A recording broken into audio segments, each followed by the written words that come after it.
अब इसको दबाना।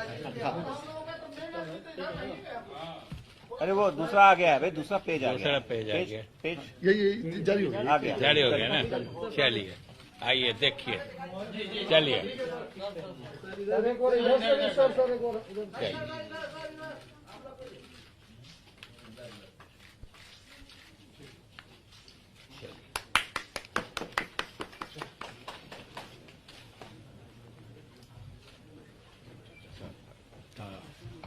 आज के इस परीक्षा फल में जिसकी घोषणा अभी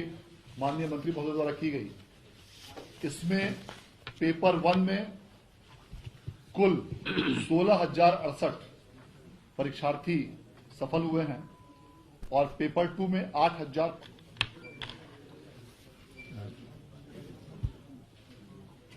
हमारे शिक्षा विभाग के अपर मुख्य सचिव संजय जी, प्रधान सचिव और बिहार विद्यालय परीक्षा बोर्ड के सर्वे सर्वा हमारे आनंद किशोर जी, निदेशक प्राथमिक शिक्षा रंजीत जी और यहाँ उपस्थित सभी सम्मानित मीडिया के साथियों, आज का जो मुख्य मकसद है और जो कार्यक्रम है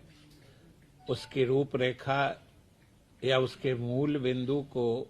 हमारे आनंद किशोर जी ने आपको बताया है। ये कई मायने में महत्वपूर्ण है आज का दिन जो है, इसीलिए विशेष रूप से हमने आप सबों को यहां आमंत्रित किया है। एक तो ये खास उपलब्धि है इसलिए कि आपने देखा होगा, जैसा कि आपको बताया गया है,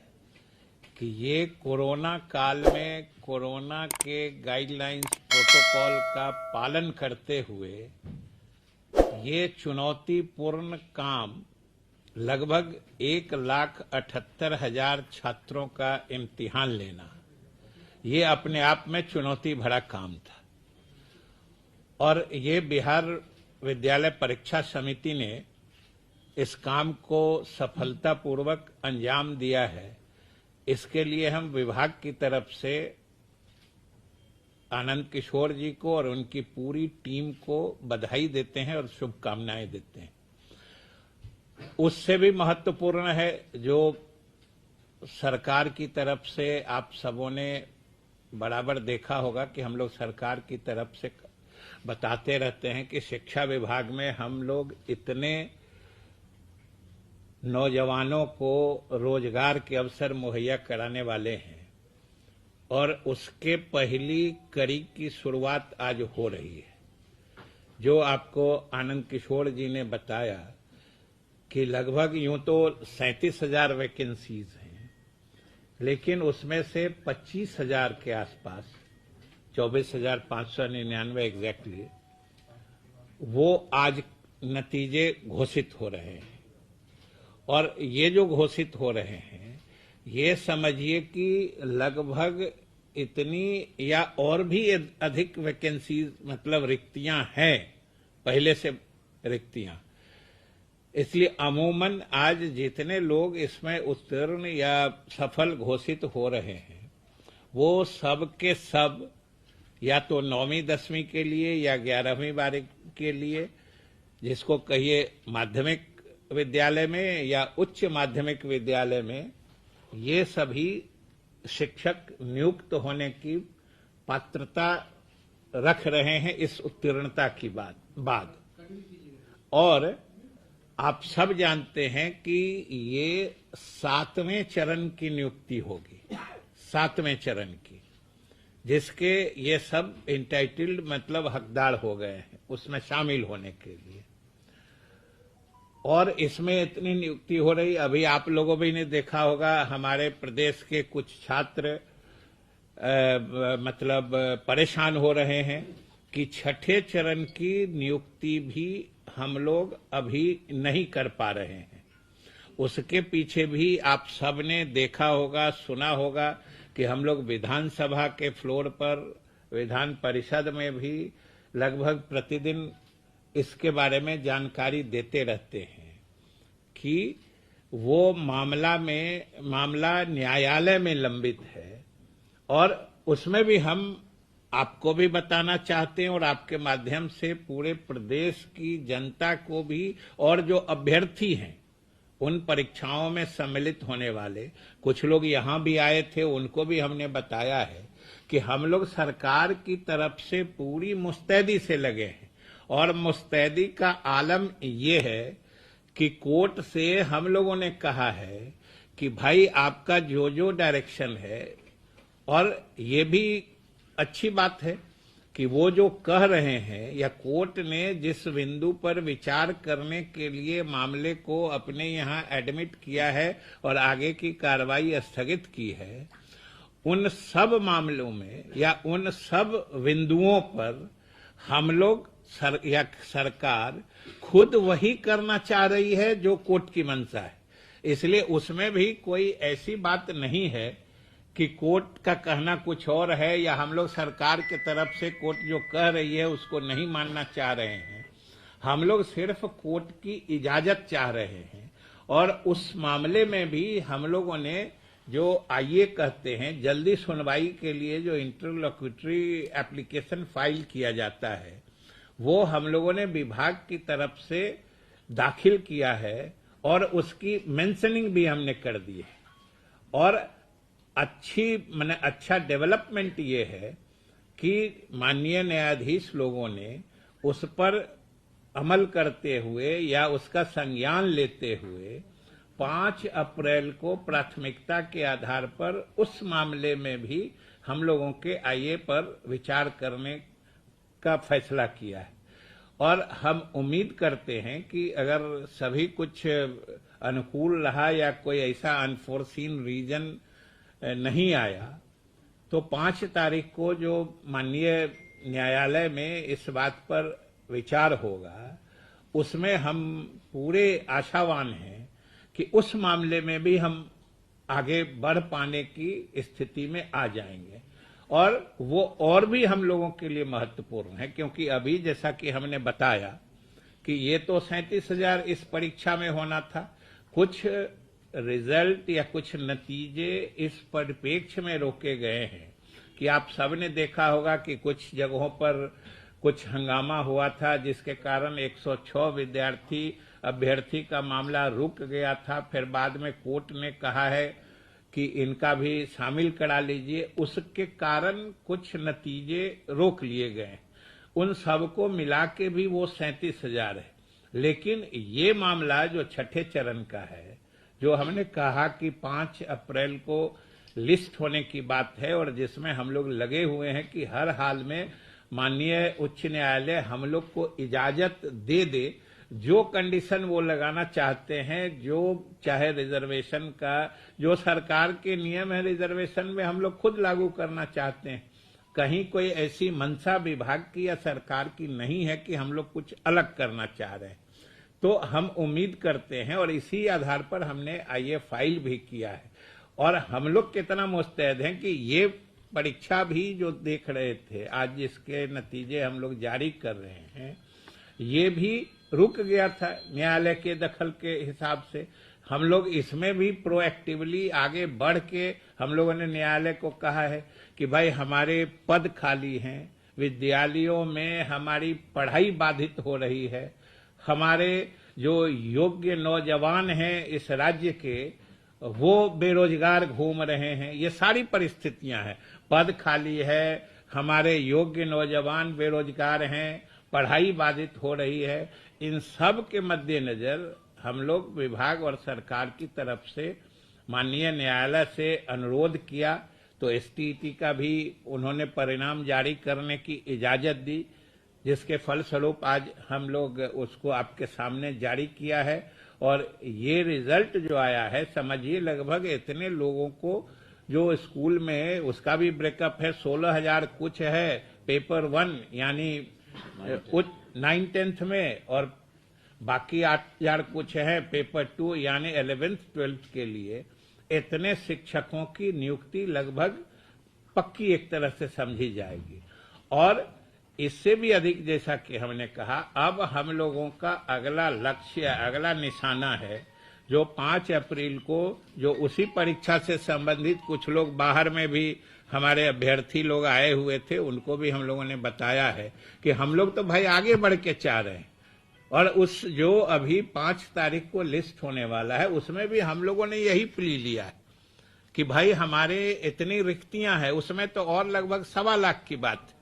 90,000 है, 30,000 है कि इतनी रिक्तियां हैं, इतने हमारे नौजवान बेरोजगार हैं, और रिक्तियों पर नियुक्तियां नहीं कर पाने के कारण हमारे विद्यालयों में पढ़ाई बाधित हो रही है, हमारे बच्चे अध्ययन अध्यापन से महरूम रह जा रहे हैं। इसलिए हम लोगों ने निवेदन किया है और हम पूरी उम्मीद रखते हैं, हम पूरे आशावान हैं कि उस दिन भी, क्योंकि हम लोगों का वैलिड ग्राउंड है और कोई ऐसी हमारी अदरवाइज मंशा भी नहीं है, इसलिए हम समझते हैं कि उसमें भी हम सफल होंगे। और अप्रैल में जो उम्मीद है कि उसमें भी क्लियरेंस माननीय न्यायालय हमें इजाजत देगी, और इजाजत देगी तो फिर हम उसके लिए भी, जैसे आज आपको बुला के हम आमंत्रित करके यह शुभ सूचना,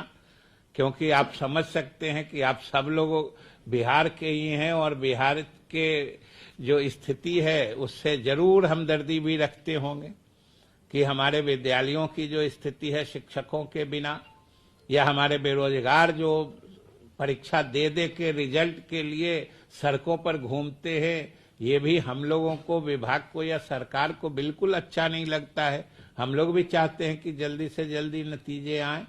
इसलिए विशेष रूप से, और आज इस सरकार ने जो वादा किया है बेरोजगारों को रोजगार देने का, रिक्त पदों पर नियुक्ति करने का, उसकी शुरुआत शिक्षा विभाग में हो चुकी है, जो आगे जाने वाली है। और दूसरी बात जो और महत्वपूर्ण है कि परीक्षाओं में, खास करके नियुक्ति संबंधित परीक्षा में, नियोजन संबंधी परीक्षा में, इतने बड़े पैमाने पर परीक्षाओं का आयोजन ऑनलाइन कराना, ऑनलाइन परीक्षा लेके और अंतिम तक इसका रिजल्ट प्रकाशित होने तक इसको सफलता के मुकाम तक पहुंचाना, ये बड़ा चुनौतीपूर्ण था, जिसको हमारे बिहार विद्यालय परीक्षा समिति ने बखूबी अंजाम दिया है। इसलिए हमने इनको बधाई भी दी है। यह भी एक अपने आप में मिसाल है कि जो आने वाला समय है, या जिस तरह का संदेह का वातावरण कोई भी परीक्षा होती है, संदेह का वातावरण चारों तरफ फैल जाता है, उस परिप्रेक्ष्य में ऑनलाइन परीक्षाएं ही मात्र एक भरोसे का विकल्प बच गया है। क्योंकि इसमें हम जब विधानसभा के अध्यक्ष थे, अभी हमने वहां पे बहालियां की थी, आप में से बहुत लोग जानते हैं, और उसमें एक से एक मेधावी लोग आए हैं विधानसभा में, असिस्टेंट से लेके सब में बहाल हुए हैं, और उससे जितनी पारदर्शिता से और इतने वाजिब तरीके से ये बहालियां या ये नियुक्तियां हुई हैं और यहां भी हो रही हैं। और आप सब जानते हैं कि बिहार विद्यालय परीक्षा समिति ने तो और भी अच्छा काम किया है, सभी नतीजे समय पर आ रहे हैं। अभी आपने देखा पेपर लीक कांड वाले में क्या हुआ, एक आया और सिर्फ उसका फोटो कॉपी, या आजकल जो सोशल मीडिया में आता है, उस प्रश्न पत्र को देख के, वो प्रश्न पत्र कहाँ गया था, जमुई गया था, किस स्कूल में गया था, वो ट्रेस कर लेना, वो स्टेट बैंक के लॉकर से जो निकला उस पॉइंट तक पहुंच जाना जो कहां से लीक हुआ था, ये सिस्टम की इफिशियंसी आप सबों ने भी महसूस किया होगा। और दूसरी बात है कि बाकी सब जगह भर दिन तो हमारे, अच्छा आप मैंने मीडिया के साथी ही लोगों ने कितना दिन लिखा कि आज दिन भर उड़ती रही अफवाहें पेपर लीक होने की। अब समझिए कोई पेपर 2 साल पहले का पेपर लीक करके कहीं से कहीं, सोशल मीडिया तो आजकल इतना मतलब लोग फ्रीली मैंने बेरोक टोक यूज करते हैं, जो उसमें कहीं से कहीं चला जाता है न्यूज।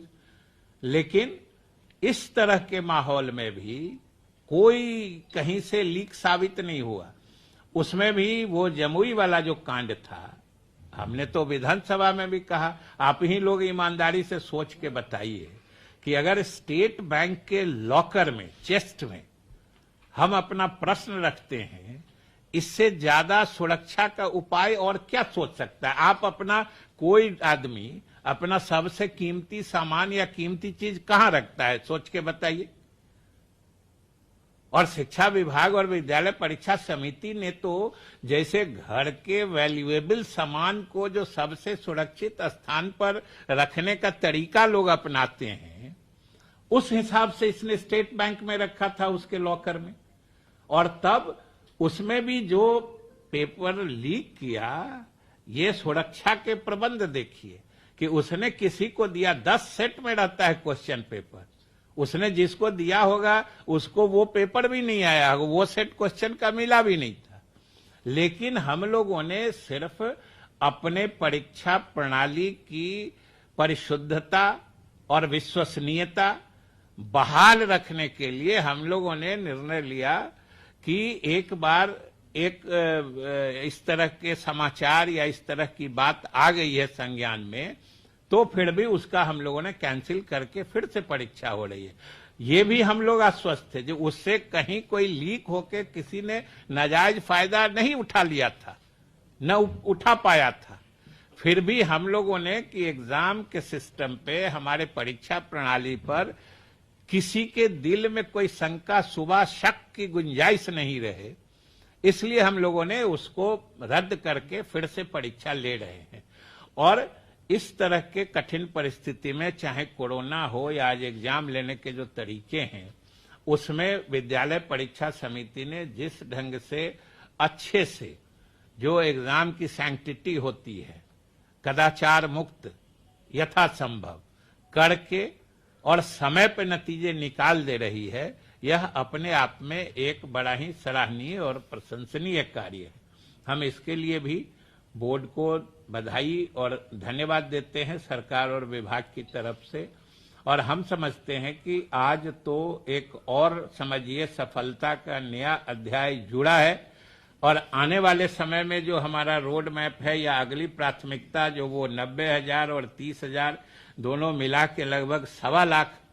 हमारे बेरोजगार जो नौजवान हैं, योग्य नौजवान, वो शिक्षक में नियुक्त होंगे, उसकी मतलब उसके लिए भी हम लोग पहल कर रहे हैं और हम पूरी उम्मीद रखते हैं कि हम उसमें सफल होंगे। तो आज के लिए यही विशेष सूचना, शुभ सूचना आप लोगों को भी देनी थी और आप लोगों के माध्यम से बिहार की जनता को भी देनी थी। और हमारे जो नौजवान निराश हो रहे हैं, जो छठे चरण वाले हैं, हम उनको भी कहना चाहते हैं, कुछ लोग आए थे, बाहर में भी थे, कि वो थोड़ा सा धैर्य रखें। जब इतना धैर्य रखें तो बस अब थोड़े से धैर्य की जरूरत है, उनका मामला भी साफ हो जाएगा और उसमें से भी जितने योग्य उम्मीदवार होंगे वो सब भी नियोजन के हकदार हो जाएंगे आने वाले कुछ ही दिनों में। तो इन्हीं चंद शब्दों के साथ आप सब लोगों को धन्यवाद भी है। आज जैसे आप लोग आए हैं, क्योंकि एक चीज जान लीजिए, शिक्षा विभाग का कार्य क्षेत्र से लेके इसकी जो विस्तीर्णता है, विस्तार है, वो आप सब जानते हैं कि हर गांव के हर वार्ड तक इसका फैलाव है। इसमें हम मानते हैं कि हम लोग चीजों को सुधारने की कोशिश कर रहे हैं और उसमें आप मीडिया के लोगों का हमें सकारात्मक सहयोग न सिर्फ अपेक्षित है, बल्कि उसके बिना हम लोग कारगर ढंग से, इफेक्टिव ढंग से काम नहीं कर पा सकेंगे अगर आपका जो सक्रिय और सकारात्मक सहयोग नहीं मिलेगा। आप सहयोग देंगे, जैसे कैसे आप तो भर दिन एक आदमी अगर निकाल देते हैं, जो भर दिन उड़ती रही अफवाहें, इसी में सब कुछ क्लियर हो जाता है। जो सही में लीक नहीं हुआ, लेकिन ये भी सोचने की बात है कि आखिर अफवाह उड़ाता चलाता कौन है। अफवाह उड़ाने वाले की मकसद या उसकी मंशा क्या हो सकती है। तो तो इसलिए आपके सक्रिय और सकारात्मक सहयोग की आवश्यकता है, आगे भी रहेगी। इसलिए भविष्य में आप सबको भी शुभकामनाएं देते हैं कि आप सब भी बिहार में शिक्षा की स्थिति सुधारने में हमारे प्रयास में जरूर आपका समर्थन रहेगा। इन्हीं शब्दों के साथ अभी एक 7वें चरण की बहाली आज रिजल्ट आ गया और हम समझते हैं अब इकाइयां 1-1.5 महीने में विज्ञापन निकाल के क्या जो हमारे नियुक्ति का ये पूरा